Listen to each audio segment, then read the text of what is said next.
I've been loving you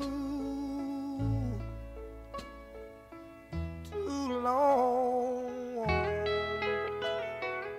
My number 10th favorite movie of all time is Marriage Story. Marriage Story is a movie that contains Adam Driver, which makes it a 10 out of 10 by default. But one of the things that I like most about Marriage Story is that it's sort of like, it sums up one of my favorite things about one aspect of film that I think I always enjoy more than anything else is when a script and when a director really gives an actor space to shine, right?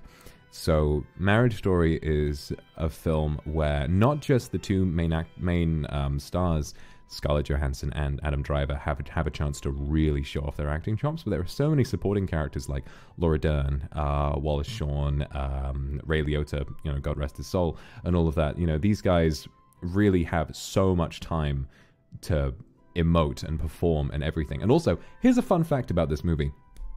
So the plot is about Adam Driver, who is a theater director, and his wife, who is a theater actress, and they meet through their art and they fall in love.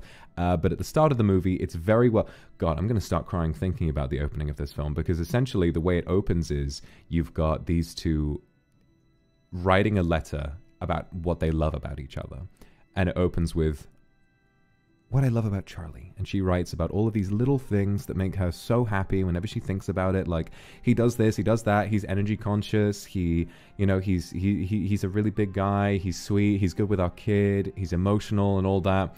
And then it goes over to him, he's like, "What I love about Nicole." And it's like, she's always brewing a cup of tea she doesn't drink, and they're going on about all these little quirks they've come to appreciate about each other. But then in the scene after that, you come to realize they are doing this as in couples counseling. They are doing it as a step that comes before getting a divorce. And it really kind of like punches you in the gut.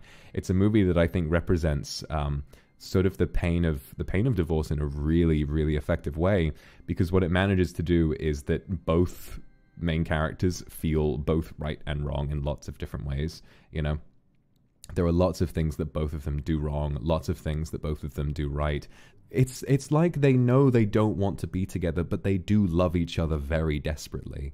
And every day I wake up...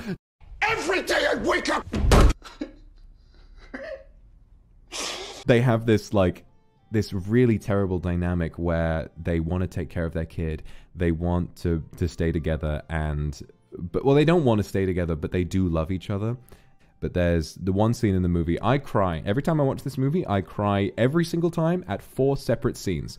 And the most effective scene of those is one where, during one of the most chaotic periods of the movie, they sort of, they're not talking to each other. They're arguing. They're sort of drowning in, legal bills, everything like that. They've been to court and everything. And it's so, upsetting to see how terrible their lives are going. But then all of a sudden you have this moment of clarity almost, where these two, I can't remember what the setup is. I believe what happens is Charlie needs to drop their kid. I can't remember what the kid's name is. I think his name, is it Henry? I can't remember. But they need to drop the kid off at Scarlett Johansson's house, and she takes it. And then when they go inside, she says, "Hey, your hair's looking a little long. Do you want me to cut it for you?" And then he's like, "Yeah, okay." And they just sort of, for a little while, they exist around each other again, and you can kind of see a little bit of what makes their relationship so special.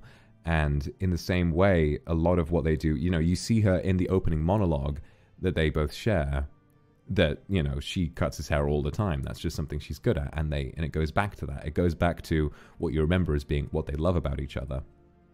The scene that really, really, really gets me is right at the end, when Nicole has Henry, and Charlie is about to leave.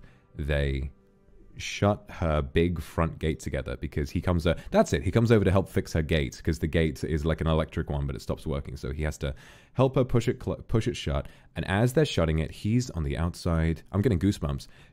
He's on the outside. She's on the inside. And then right as they're about to shut the gate, they sort of lock eyes right as the gate is about to shut, and the camera cuts between them very quickly.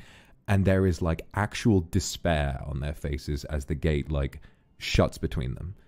It's a really, really, really quick little moment, but it says so much. They've been going through all of this stuff because they know that the unfortunate thing about divorce is that it's so much more complicated than just we love each other so we will stay together. When things involve work, ambitions, personal problems, mental illness, resentment, a kid especially, sometimes it's more complicated than that. And while they do love each other, they can't keep this going, and it is communicated so effectively when they just look back at each other, and there is a lot of real pain when they look at each other and then the gate is shut and they can no longer see each other, and they both have to live with the fact that they've both kind of shared an experience that they most likely they might not get to have ever again. It's really, really upsetting to see, but it's what I like about films, is when they take a really genuine experience and they communicate it in a very real way. They tell you how a person truly feels about a terrible situation, and they don't sugarcoat it. And at the same time, the film manages to be hilarious. It has a fantastic soundtrack. It's like it teaches you a lot about a different part of life that maybe you hadn't experienced. And as someone who hasn't been married, hasn't been divorced before, I felt like I understood how painful that might have been, right? And I think that's a very powerful thing, and we shouldn't shy away from films that try to help us feel what another person is feeling, even if it's not a good feeling to feel, right? I think that's a very important thing. Yeah, it's a really tragic movie, but it's also very uplifting, and I think it has an incredible ending as well that sort of brings all of those different elements together, and I really, really enjoy watching it. I've seen it like countless times. The soundtrack by fucking Randy Newman. Oh, I'm gonna cry thinking about it. I realized I never really come alive for myself. I was just feeding his aliveness. I'll never get to really be his parent again. He needs to know that I fought for him.